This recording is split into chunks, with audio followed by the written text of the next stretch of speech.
Today on Cityline, the viral wellness walk that might make you blush.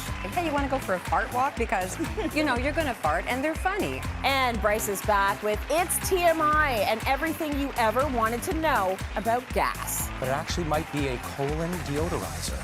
Oh, right? So the farts so come out smelling like roses. I mean, I'm not promising minty farts. Okay. What I'm saying is you're probably getting farting under control. Then we're heading to the East Coast with Chef Paul, and fresh, delicious mussels aren't just for restaurant meals. We're so lucky to have access to beautiful PEI mussels here. Why not do them? And they're actually so easy to make.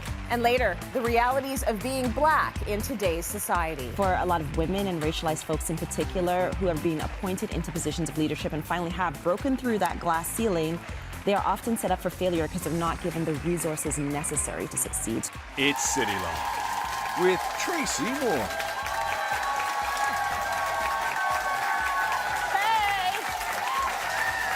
Hi! Holy moly! How are you? Hi, hi, hi! Little high five, little high five. Thank you, thank you. Have a seat, everyone. You can sit down. You can sit down. You can sit down. But I really liked that. That was so loud. I kind of threatened them because there's like 1,000 people here, and I'm like, there's so many people here, you have to be really loud, and you were really loud. Good for you. Welcome to Cityline. It's Wellness Wednesday. Oh my goodness, have we got a show for you. First up, it's all about your gut. We are unleashing some fascinating facts and clearing the air on this topic. Mairlyn Smith, professional home economist, is a beloved expert on this show. We love her. In this space, she has been slimed. She has done high kicks. She has warned us not to reuse our sandwich bags. But just recently, she went viral. Take a look at why. Going for a fart walk after dinner is something that's going to help you age wonderfully. But the main reason that we do the fart walks is because by walking for as little as 2 minutes, we should walk for about 10, 15, 20, but not really quickly. It's more of a moderate walk. We are helping reduce our chances of developing type 2 diabetes. Why? So, sign yourself up for fart walks. I invented the hashtag. Yeah. She got the snort in there too. Mairlyn Smith joins me live. Just strolling around with your husband, taking a good old-fashioned fart walk, and that video has now over 8 million views on social media. I mean, who knew? We didn't know they were good for us, but this is the thing you have been doing for how long, Mary? Well, we started them about 10 years ago, and like Scott and I were crazy, so we always name things, right? And so I was like, hey, you want to go for a fart walk? Because, you know, you're going to fart, and they're funny. And so, but the science is, because, you know, I'm a professional home economist, I'm all about the science, is that you're actually forcing the glucose in your blood to go into your muscles, and then you reduce your chances of developing type 2 diabetes. Okay. So those fart walks are not just funny, they're actually good for you. Yes. And so, and you know, and we always have a great conversation, and people are laughing at us and stuff. When COVID came, I thought, you know, we need to entertain people. So, Scott, we should be posting some of these crazy things that we do. Yeah. So we started hashtagging fart walk. Yeah. Fart talk. There's another one. Oh, there's another one. And then I've got on my Instagram right now, on the post, I'm doing an aging wonderfully. Yes. And so I thought, well, you know, fart walk and reducing your risk of chronic disease is like all, so I stuck it on there with my face and fart walk across my chest. And I think people went, what? Yes. But I think the coolest part for me is when like doctors, like colon cancer doctors and GI doctors and diabetes educators and RNs, and they're all going, that lady's right. Yes. And you know, and I know I'm right, but people just think I'm this regular lady walking around. Yeah. They don't know that I have a science background. So I was just like, I just wanted people to get outside and walk. I had no idea that it would happen the way it's been happening. It's a beautiful thing, and I'm seeing all the doctors react to it and say, this woman knows what she's talking about. Of course she does. She's on Cityline. I'm like, come on. Come on. So there's so many people that are chiming in that are all about it. It's a simple thing, but it's an impactful thing. And Mayor, thank you so much. Well, thank you for having me on to talk about more farts. Because the thing is, though, I think a lot of the information we think is so casual and cute and fun, but really it's crucial info for people's lives. So I appreciate you, thank you. And your contribution to the show. And that actually brings us to talk a little bit more about passing gas. Bryce Wylde is here with another That's TMI segment. Mayor, thank you, hon. Thank you, we appreciate you. Give it up for Bryce. This makes sense. Oh, hashtag fart walk, fart talk. Right. And, thank you for Mairlyn for sharing the embarrassment. You guys get me on here to do this TMI. Mairlyn's clearly She's a gonna public. take some of the shame for you. Yeah, exactly. Off my shoulders. That's right. She's clearly a public farter. What do you call somebody though who isn't a public farter? I don't know. A private tutor. That's the dad joke of the day. And this is why we keep him around. Oh my gosh. I love it. So we actually want to dissect this whole idea of passing gas. Yeah. What is the anatomy of a fart? Like, what are we expelling? Yeah, from mouth to butt, right? So it starts with ingestion and digestion, and then over to absorption, and then over to expellation, or out the butt. Yeah. So ingestion, of course, we eat food. We masticate in the mouth. We break it down, and then it enters our digestive system, where there's a lot of enzymes. Right. There's enzymes that digest amylase, which digest carbohydrates, lipases that break down fats, and proteases for proteins. Okay. But these enzymes don't break down everything, particularly fiber. And we're going to dive deep into what kind of fiber. And then the fermentation, we're like fermenters, like beer fermenters. Our bodies do this naturally. Right, and so there's the absorption of micronutrients, but then what's left over, the bacteria have their way, they got to eat too. Right. They emanate carbon dioxide, methane, hydrogen, some of us more than others, by the way, and there's some solutions and remedies around that. Yeah. And then where does it all go? I mean, including, by the way, consuming carbohydrate drinks. Yes. Where does it all go? It's got to go somewhere. Can you imagine? Like 1 or 2 sips of this, any pop for that matter. And this is what's going to build up. Like, many, so it's got to go somewhere. Right. So out the butt. So that's the anatomy of a fart. So what does passing gas say about our overall health? Is it a commentary on how we're doing on the inside? So here's the deal. The average person should fart between 10 and 20 times a day. Okay. Too much, and there's probably some fermentation or excess fermentation going on. Yeah. Too little, you might not have the motility, the necessary fiber, or even hydration that you should have. So you should be passing gas. My mother always told me that. She's like, "Do you want to end up in the hospital? Pass the gas." Right. Often you it's have a signal. to let it go. Often it's a signal when motility it's playing a role. It's a signal like, "Hey, go to the washroom, do the poop." That's another segment. Right. But when you're passing gas 10, 20 times a day, some of it's in your sleep.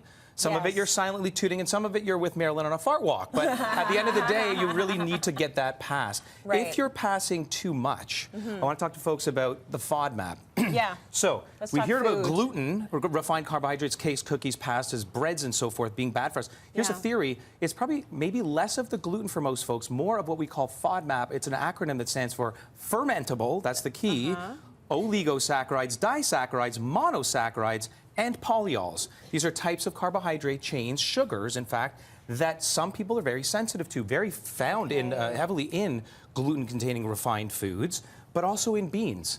Beans, the musical fruit. The more you eat, the more you toot, the more you toot, the better you feel. Sweet beans with every meal, but not for everybody. Right. Carbohydrated So fruit. are you saying ease up on foods I'm that are saying FODMAP? try this routine of reducing FODMAP in your diet if you're farting excessively beyond 20 times a day. So you better start counting. Right, you Is start what counting. he's saying. So beans. Oh, I got to 30. Time to start easing those foods. Right, exactly. Right? Lactose, we've heard of lactose. Obviously, a lot of people know they're sensitive. 54% of the population is ice cream, milk, dairy, big. cheese. Yeah. But just taking a lactose pill or a lactate, not the solution. Avoidance. It's FODMAP heavy. Got it. Lastly, this is beautiful, right? Fruits and vegetables. Yeah. Cruciferous, by the way, broccoli, cauliflower, kale, cabbage, mustard greens. It's going to cause excess sulfur. Those are going to smell more, just like egg farts. Yes. Okay, but that besides the fact that they smell more, these groupings here, pears, cauliflower, onions, garlic, they're part of the FODMAP. They have excessive amounts of these carbohydrates that excessive farters have problems with. So reducing these, by the way, it's more than just farting a lot. It's probably indicative of IBS or problems with the gut or microbiome imbalance. You heard of SIBO? Yeah. Small intestinal bacterial overgrowth? Those bad bacteria overgrow and causes problems, health problems, because we're eating too much of these foods, some of which are otherwise healthy. Got it becomes it. excess farters. So you might even have to ease off on healthy foods. got it. You've got a drink that would help. Right. This is not just amazing for your bacteria, the good stuff, by the way, feeds the good stuff, but it actually might be a colon deodorizer. Oh, Right? so the farts So if come your out farts smelling are, like roses. I mean, I'm not promising minty farts. What I'm Okay. saying is you're probably going to get farting under control. So here's how to make it. Yeah. You're going to steep with 2 tea bags of peppermint tea, 8 ounces of for the glass tummy. of water. this is cooled down. Then you're going to add 1 ounce of chlorophyll. Okay. Okay, not too much. That's probably more than an ounce. Sorry about that. Then you're adding, you don't want the fiber that's that gloppy, gloopy mess. Oh, thank a lot of people goodness. are I thought you were going to put that stuff. in there. No, that's, you don't want that. That's not Okay. FODMAP friendly. What you want is a teaspoon. By the way, there's already 5 grams in here. Okay. Tasteless, odorless, soluble, 1 teaspoon of that kind of fiber. Yeah. Into this. Yeah. Okay, so you basically mix that in after you mix that around. Tasteless, odorless, etc. Okay. You can cook with it, by the way, as well, but we're mixing it into this. And then you want some activated charcoal. What does that do? So activated charcoal is actually going to absorb all of the smell and odor. Oh.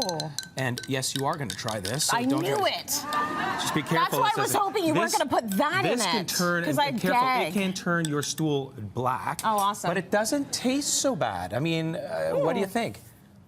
It's fine as blah.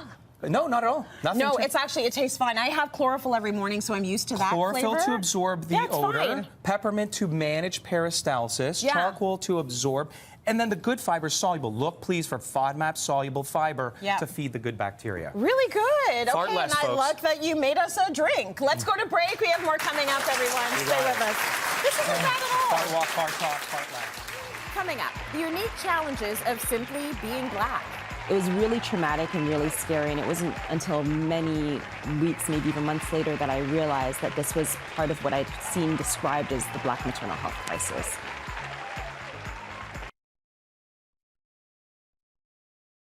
Cityline's Wellness Wednesdays is brought to you in partnership with Jameson Vitamins. For everyday immune support, Jameson is here for your health.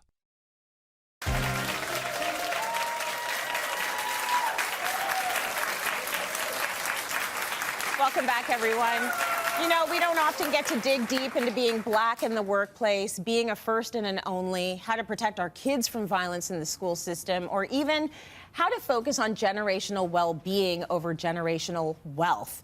Playwright, producer, writer, and community organizer Amanda Paris is exploring all of these issues off of social media, and she's here to talk about them now. Please welcome Amanda Paris! Love the work you do. Thank you. And I know you're busy, so thank you for coming here to hang out with us today. The series that you have produced and put out into the world for the culture is an incredible series. It was a gut punch for me. So many gems dropped.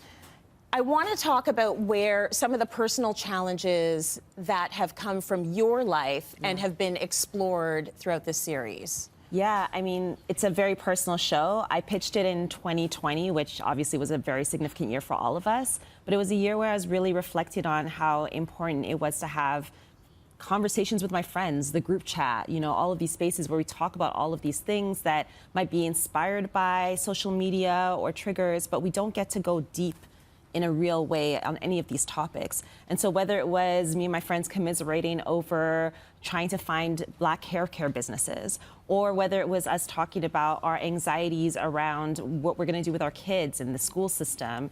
I was pregnant at the time, and so I was thinking a lot about like the future that my child was gonna live in, the world that they were gonna live in, and I was hungry to be in that world.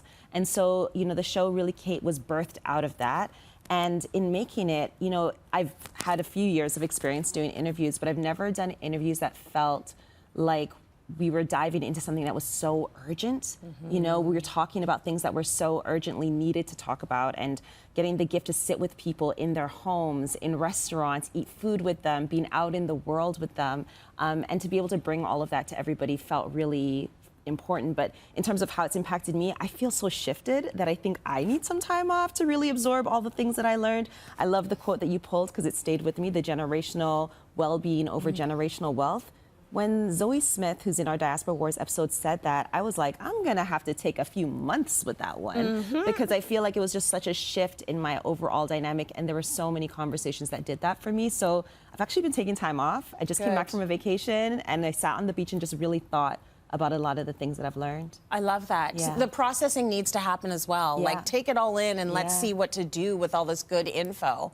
So one of the theories that was explored so well is the glass cliff theory. Have you ever felt on the edge of that cliff? Because I know I certainly have. Yeah, I mean, so I think a lot of people are familiar with the glass ceiling in the professional world. The glass cliff is like an extension of that theory. It's this idea that for a lot of women and racialized folks in particular who have been appointed into positions of leadership and finally have broken through that glass ceiling, they are often set up for failure because they're not given the resources necessary to succeed. So they're only given that opportunity when that company or institution is in a moment of crisis, when there aren't as many, the funding is a little bit less, but they're expected to produce just as much or even more. And so we wanted to examine this phenomenon, this theory, under the backdrop of 2020, when a lot of Black folks in particular were put into positions of leadership, and see what happened. For me, I feel like as I was doing these interviews and having these conversations with folks, I definitely felt an affinity to this idea in the sense that I've often questioned the intention behind the opportunities that I get, which is something Gayleen Gould in our episode talks about. Why are you giving me this opportunity in this particular moment? Is it only because diversity is the buzzword right now? Are you actually interested in me, in my stories? Will the interest in me die when this fad and this trend dies? Like, I think about it in that kind of context. Absolutely. And then the whole idea of being elevated into spaces that aren't safe. Yes. You know, and a lot of us have been put in those situations. Yeah. You are a first and an only. For me, it's been so rewarding, but definitely isolating. Did you think a lot about the price that has been paid for being a first and an only? Yeah, I think that's been the biggest thing that I've been left with. You just talked about being unsafe. We interview a woman named Nataki Garrett, who's the first ever Black woman artistic director at the Oregon Shakespeare Festival. And her position became so unsafe. She received so many threats and so much anger that her board of directors had to hire a security detail for her to direct theater, which is like such a wild thing to consider, that for so many folks, their professional ambitions require this level of unsafety, this level of risk. And in the episode, spoiler alert, she ends up resigning on camera. You know, and I think what I was left with after talking with her and seeing her resign and having these conversations is it worth it? Like, is it worth it? And I think that's going to be something to think about. I think a lot of people have decided to make a business or a space that works for them in a healthy way. I know certainly that's what my husband is doing. It's like the corporate culture could not have one more microaggression. He could not have one more racial threat. I've reached my threshold. I'm out. Yeah, and I support him in that. Like, create your own thing. Which is not easy. Which is so hard. It's so hard. Because we also don't have the contacts and the connections, but it's healthier. Yeah, good for him. It's healthier. So I want to talk about another, right? Shout out to Leo. I'm always shouting out that man. He's a good one. I want to talk about Black maternal health. It is a really huge and scary topic, and it's one that hits you on a personal level. So what was your experience like having your beautiful boy? I have to say, that episode at the end when it's just you, your husband, and your son, I just got choked up. Like, it's just a beautiful thing to see. You've had a personal experience, though, that has not been great. Yeah, the episode was definitely inspired by a personal experience. As I mentioned, I was pregnant in 2020, and while I was pregnant, I had some complications and ended up having to be hospitalized and had to see the OB on call in that particular hospital. And when she examined me, she refused to answer my questions, didn't listen to me, berated my midwife in front of me, and then proceeded to conduct a penetrative exam without asking for consent, explaining to me what she was about to do, anything. It was really traumatic and really scary, and it wasn't until many weeks, maybe even months later, that I realized that this was part of what I'd seen described as the Black maternal health crisis. This way that we get dehumanized, this way that the hospital system can treat so many folks, and the results of that, and what that can lead to, like higher intervention methods, higher mortality rates. And so, you know, I wanted to create an episode that examined the standard of care necessary for Black birthing people to feel safe. So we talk to OBs, midwives, doulas. We visit the Toronto Birth Centre, which is an incredible space, trying to imagine what a birthing experience can be like. We speak to so many birthing folks about what they want and how they've advocated for themselves, how they've pushed for themselves. And then while we were editing the episode, I found out I was pregnant again. and then I miscarried, and in that miscarriage also had, again, another horrific experience with the healthcare system. And I felt so shocked that I had another negative experience because I thought that I had all this information. I'd just done an entire episode. I was like, this time's gonna be so different. But the multitude of ways that this system has been made to be so inhuman for everyone, and then when you add race on top of that, it becomes even more urgent. So that episode feels to me, it's one of our show is very international. We travel around the world and we go to so many different countries, but that particular episode we stayed here because it feels like an urgent conversation to have here in a way that hasn't been happening. Ontario or Canada does not track race-based data, healthcare data in most of the country, except for one province, which is starting to do it. And that feels like a huge mistake because it means that we can't even prove that there's a problem here. Yep. So that is, it's become it's an episode that I hope will help to trigger a lot of conversation and hopefully some movement on that. I hope that can move the dial and this will explode and become a bigger conversation. And I just feel like your voice has the power to make that happen. So I just want to say thank you for doing the deep dives. It's not easy to dive into work that includes trauma, but you've been doing it, and For the Culture is for all of us. So thank you, Amanda Paris. Thank you. We so appreciate you. Thank you. You can catch the show on CBC, of course. CBC Gem. CBC Gem. CBC Gem. Okay, we're going on break. We'll be right back. Stay with us. Coming up, how to identify and feel all your feels in the moment. What really stood out for me is how many of us forget to check in with ourselves and how we're really feeling.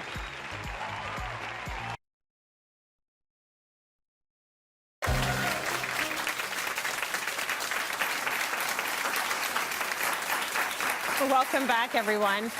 I'm fine. 2 words we often say, but do we always mean it? Here to help us figure out the emotions happening beneath the surface is Karlyn Percil, always helping us process. Thank you for that, Car. Thank you. You're going to teach us how to be emotion detectives. I like the idea of this. What does that mean? Well, first I want to lay our conversation in this quote by one of my favorite neuroscientists, Dr. Lisa Feldman-Barrett, where she talks about we construct emotions through the unique interplay of our brain, our body, and culture. Okay. So when we think about emotions detective is just another way to be like an inquiry into yourself, into your brain, the emotion concept that comes from the brain, the emotion concept that comes from our body, and also our culture. And when you think about it, it really gives us data and information into understanding our emotional awareness, our mood, our communication skills, and also our relational skills as well. And one of the most, I would say, powerful emotion detectives out there, Elmo. I don't know if you saw Elmo, right? Yes. I don't know if you saw that viral tweet where Elmo, they posed a very simple question around, how are you? How's everyone doing? And what was fascinating, T, was how many people responded. People were like, this was the first time someone asked me how I'm doing. And the responses actually brought tears to my eyes. And what really stood out for me is how many of us forget to check in with ourselves and how we're really feeling. And I think what we do right away is we're just like, yeah, I'm fine. It's a throwaway. You know, we don't necessarily get into it for a ton of reasons. So why is it so hard for us to, I don't know, identify how we're feeling and secondly, talk about it? Well, going back to the unique interplay around culture, what did we learn about culture from about emotions? And me growing up from the Caribbean, being from St. Lucia, I was taught sweep things under the rug. We don't talk about it, right? So from that cultural point of view, I think we all have that message at the back of our mind that emotions are bad. Yeah. A, I don't want to really share with you how I'm feeling, T, because I don't want to burden you. You have so much going on with your life. And also, we forget that that emotions is a huge concept, and there's a lot that we don't necessarily have learned to talk about or to do. So we really have to think about the cultural aspect of it and make sure that we're disrupting those cultural norms. You actually have an acronym that's going to help us process and identify how we're feeling. So what is the acronym? So how do you become a great emotions detective? Start with WAVE. That's my 4-step acronym, WAVE. So W, witness. Witness where you're feeling the emotions in your body. Emotion is a bodily sensation. So I could ask you right now, T, where do you feel sadness? And audience members, where do you feel sadness? Think about it in your body. Is it in your stomach? Is it in your stomach? Is it in your eyes? Is it in your... I know I experience definitely anxiety in my throat. It takes my breath away. So I have a hard time reading the prompter. I have a hard time speaking when I'm feeling the anxiety. This is where I hold it. There you go. But in terms of sadness, like, I don't know if I've ever properly tuned into my body when I'm feeling sad. So that's a good exercise to get into. Being an emotion detective. So witness, and A stands for allow. Emotion has a lifespan of 60 to 90 seconds. So give yourself permission to actually feel it. Don't suppress, don't rush through, actually feel it. V stands for verify and validate. I may not have received language from my cultural inheritance in terms of what emotions feel like or what it is. But this is where we get to validate and expand our emotion vocabulary. Think about adding more in your closet, not just the little black dress of I'm fine, but add some color. And E stands for express. Give yourself permission to express. Like, we've been taught rage and anger is bad. It's not. Scream it out, yell it out, write it out, journal it. Sometimes it's about sitting in silence to understand what you're feeling. Other times it's sharing with a sister. I'm so grateful for my Sister Talk group. We explore a lot of those vulnerable conversations when you're in company, because vulnerability begets vulnerability, and courage also begets courage. I feel like that's where real friendship comes in handy, that validation. Because your real sisters, your real friends will validate your feelings and your emotions. And if you don't go through that phase, you don't necessarily want to share. So I love that idea. So you express, so you do the thing, you yell in anger, you cry in sadness. You do what you need to do, and then are you sort of letting the emotion go so you can get on to the next emotion? Exactly, because it's an emotion concept. So we're going through those emotions, you know, on a daily, 60 to 90 seconds, right? And also the language that we assign to it, it comes from our vocabulary in terms of what we inherited. So the current language may not have the definition you need. So express, explore, and give yourself permission to be fully human. I love that. Car, thank you so much for that. And it's really nice that we can support each other that way. Any other tips on supporting each other? Final tip that I would say, get really clear on your own wave. The more we're aware on our own emotions and being a detective for ourselves, we're better able to support each other. So in closing, I'll say the final thing from clinical psychologist Dr. Kevin L. Chapman. He has this really great tip.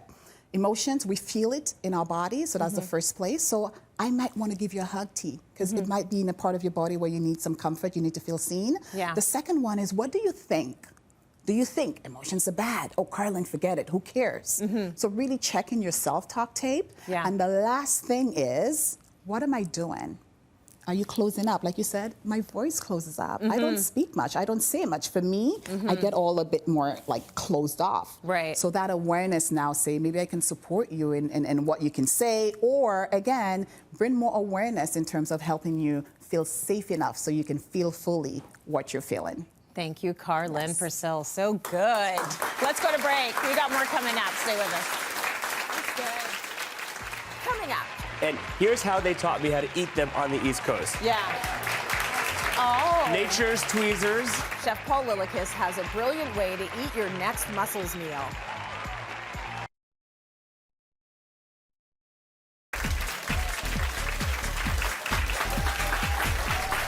Welcome back. It's all about mussels today. Not those mussels, but the kind that bring a taste of the ocean right to your plate.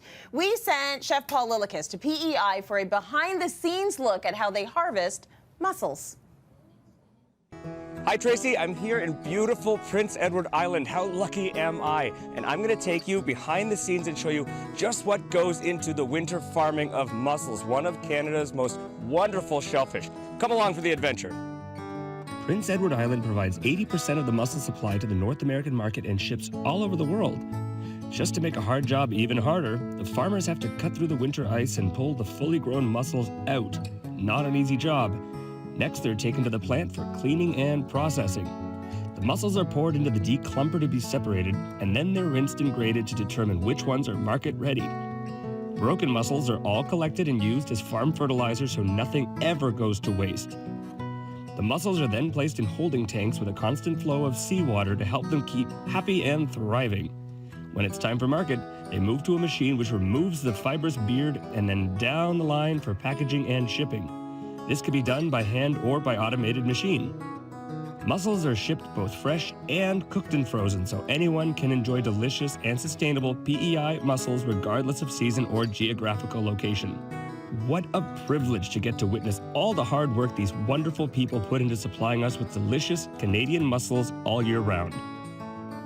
Anytime we get a chance to go behind the scenes, I'm always shocked at how things are produced. Me too. I love it. Like, you had a good time, did you not? It was everything. It was a good time. It was fun. It was enlightening. It was soothing. It was educational. Something about that East Coast hospitality, and it's real. It's really, really real. It just pulls down the collective blood pressure. It was lovely. Yeah, no, Paul keeps saying, like, there's a calmness there, and I find that as well whenever I go to the East Coast. Yeah. It's why people from the East Coast always go back. Yeah. Like, there's just something so lovely and beautiful about it. And you have a theory as to why it's so calm. They only think about one thing at a time.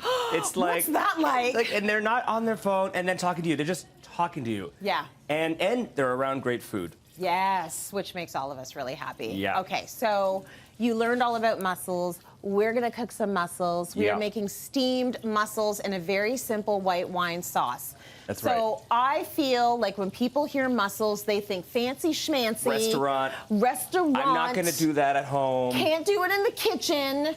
All lies. Right, and we're so lucky to have access to beautiful PEI mussels here. Why not do them? And they're actually so easy to make. They're easy. You know, they're easy. That's what he says. And they're quick, So I'll show you here. So I have 4 pounds of cleaned PEI mussels. So I've just soaked them to get rid of any shell bits. And I've pulled out, sometimes here you'll see a beard, but honestly, you don't see it that much because they do that in the processing. Okay, so a beard is just a little bit of hair. Little fibrous, a little thing. fibrous You just thing. pluck it out. We all know what it looks like. Right. Well, I do. But yeah, take that away. Take that away. So these are all nice and clean. And then I have 3 tablespoons of butter here. And I'm just going to add a little bit of sea salt, a little bit of shallot. You could use onion, red onion, green onion, whatever you got. You want to give that a stir. Sure. So nothing so precious in here. Nothing so just a precious. Rough chop. Some garlic. I'm just going to smash that up and just throw those in. Beautiful. Yeah, just getting rid of the paper because we're just flavoring that butter. And then oh my gosh, it already smells so good. 6 sprigs of thyme. Nice. Just in like that. Yeah. There's nothing precious about this. It's so easy to do. Look. And then just dump in the mussels. All of them. All of them, just like that. You can hear them already sizzling. They're happy. Yeah. And then we're just going to get the... We're just going to stir them around. They told me. I can hear them. Get them a little bit friendly with all those flavors. Yeah. And then we're going to go in with about 2 cups of white wine. And I like a semi-dry or dry white wine, Sauvignon Blanc or Pinot Grigio. Yeah. This is a Sauvignon Blanc. It's got sort of citrusy notes. That's delicious. I know that will go well, so that goes right on in there. And it's a fairly bold flavor. Like it's, you know, and they're good with that. Yes. They're going to take that on. 100%. And then you can have a glass while you're eating them. And now the lid goes on. That goes without saying. Yes. And that's it. You just steam those for about 5-6 minutes. 5-6 minutes. You do it right before you're going to serve them. And I like to serve them right in the middle of the table. Yeah. So I'm just dumping them. What are we looking for? You talked about the beard. Are there any other mussels that you are going to want to stay away from? So any ones that are open before you cook them. Yeah. The rule is open before you cook them, they're already dead. Or closed after you cook them, they were already dead. Okay, so that's not what you want. No, these will tell you that they're ready to eat because they have opened up just like that. You can see the mussels on the inside. Yeah. And it comes with this beautiful broth. Arguably, the best part is that broth. So, yes. Yeah. And here's how they taught me how to eat them on the East Coast. Yeah. Oh. Nature's tweezers. Those are your little tweezers? Yep. Okay. So just take your tweezers right here. I got my own tweezers? Yep. And then grab your mussel there and just pluck it out. Oh, okay. And then you can dip it into that sauce. Come on, you slippery sucker. I only got a little bit. I want the rest. Open it up more. Okay, there we go. There you go. Now dip it into that sauce. Mm-hmm. And arguably the best part, the bread. Good. That's good. Okay. You gotta have bread. Never disappoints. You have to have bread. I know you love bread. The bread really is the do. most important part because you just dunk a roux right into that sauce. This is like the most simplest, delicious, best tasting thing. It's so good. Really nice, Paul. It's amazing. Thank you for bringing some of your adventures back here. We love to see Anytime. it. Let's go to break. We got more coming up, everybody. Stay with us. Coming up, the sneaky thing that could be draining your bank account. Imagine an intruder infiltrating your financial habits without you even knowing it. Yes. That's a little bit dramatic, but it's true.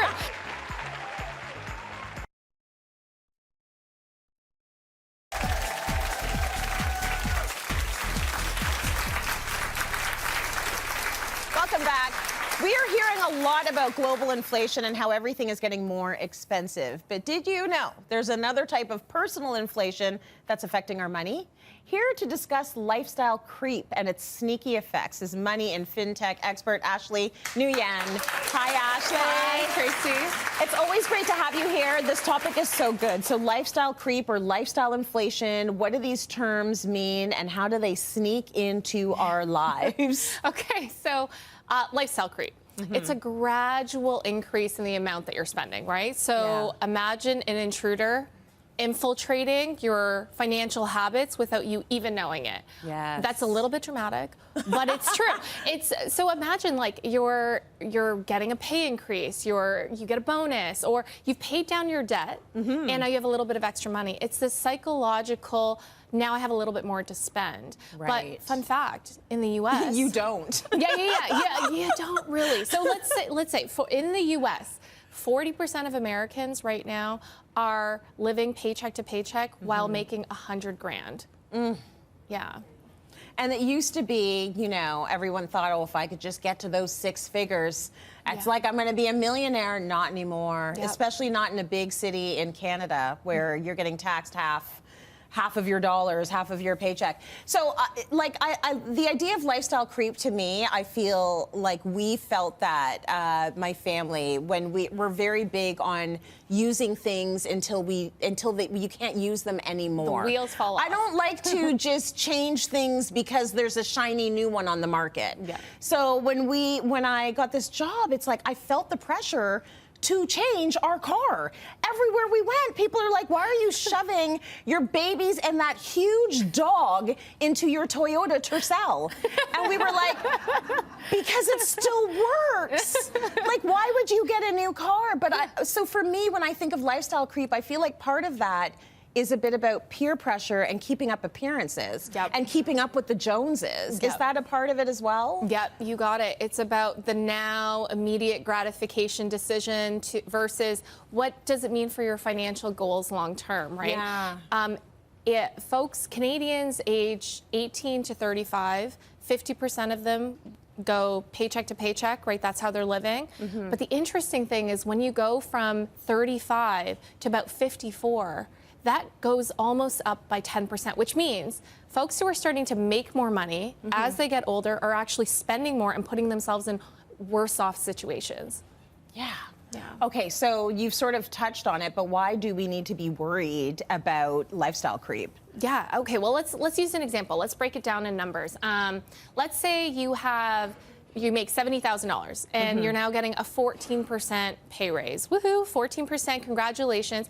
To a lot of people, that feels like a lot of money right away. That's a significant raise, 14%. Yeah, that's good. It's more than inflation, right? Yes. And you're looking at $80,000. Yeah. Now, I don't know about you, but you know that psychologically for me means I can take more Ubers. I can pick up all the things I have never picked up at Costco before. You start to kind of like pick up on things, I'm getting the tampons and the almonds. Yeah, exactly. Like all of it. And then it kind of adds up. But what you don't realize is after taxes, you're going from 70 to 80. That 14% increase is really only about $570 every month. Right, which is not that much. I can spend $570 very fast. That's a trip to the grocery store now, right? Yeah, very quickly. Okay, so it's also being realistic with, you know, how much do you really have to spend? So can you show us what we could do with that money instead? Yeah, absolutely. What do we do with that $500 odd? Right, okay, well, opportunity cost is what's important, right? Yeah. So when you think about, well, rather than me going and spending that money at Costco or whatever your heart desires, I'm going to instead think about what if I invested it? What would that actually mean for me 10 years from now versus picking up the tampons and the almonds. Yes. So let's say, I'll give you an example. Let's say you have been, now after COVID, used to working out at home.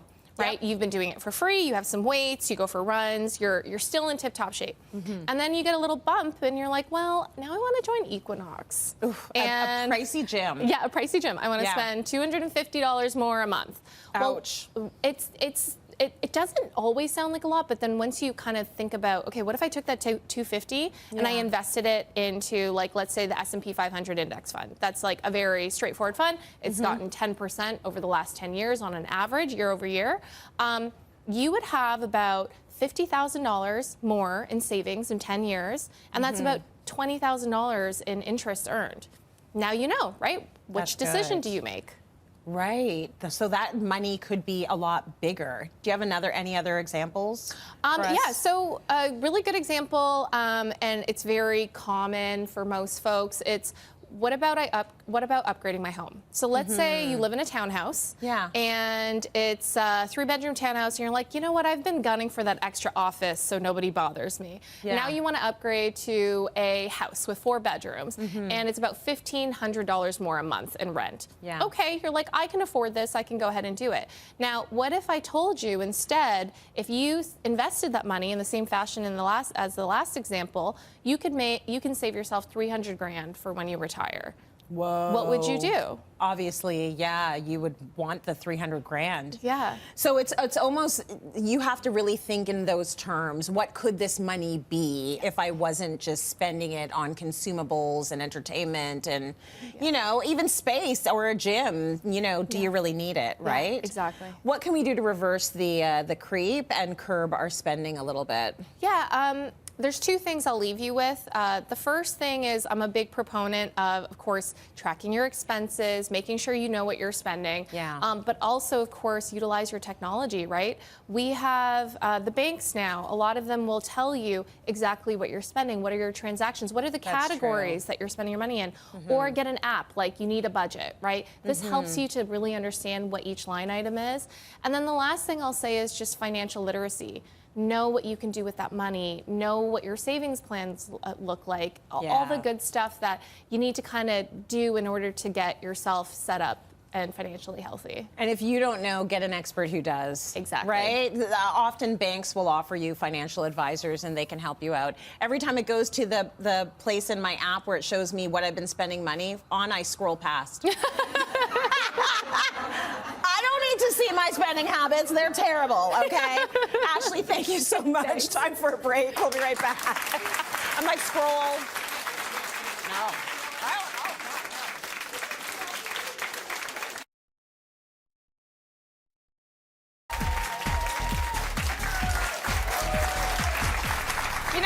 People said to me today, my goodness, does the audience like color coordinate? Like, do we dress them? No, they did that all on their own. You look so good, and more than that, you're all lovely human beings and so warm and friendly. So it's so nice to have you in our audience every day. Thank you to our viewers at home that join Cityline every day. Of course you come here because we got the best experts. So please give a big round of applause to Bryce, Chef Paul, Mairlyn, Karlyn, Ashley, the people that keep the show going with all of their great info. Thanks to all of you for that. My goodness, the mussels and the bread. Oh my gosh, so good. Oh, but they're so good. And we will see you tomorrow. Tomorrow is home day. So have a good one, everyone. Mwah.